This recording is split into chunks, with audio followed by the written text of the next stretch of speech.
Hi, I'm going to talk about the key income tax expectations of corporates from Union Budget 2024.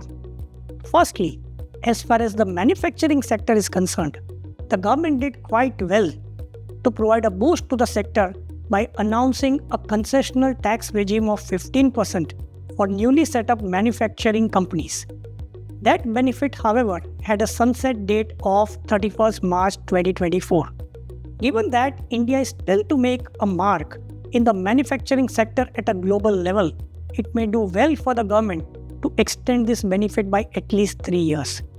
Secondly, if we look at the capital gains tax regime in India, that's become quite complex, having regard to different tax treatments being given to different classes of assets, their holding period, as well as the residential status of taxpayers. Similarly, the TDS regime has also become quite complex, with there being 33 TDS provisions applicable to different types of transactions. It may do well for the government to rationalize and simplify the capital gains tax and the TDS regimes so as to facilitate ease of tax compliances.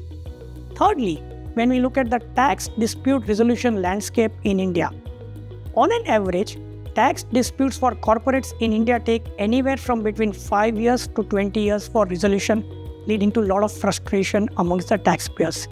Like what the government did to resolve transfer pricing disputes by introducing the APE regime, the government may consider introducing a mediation scheme by empowering the tax authorities to settle tax disputes with taxpayers and thereby curtail litigation. If the government addresses the above pain points of the industry, it will greatly facilitate ease of tax compliances and providing tax certainty to taxpayers.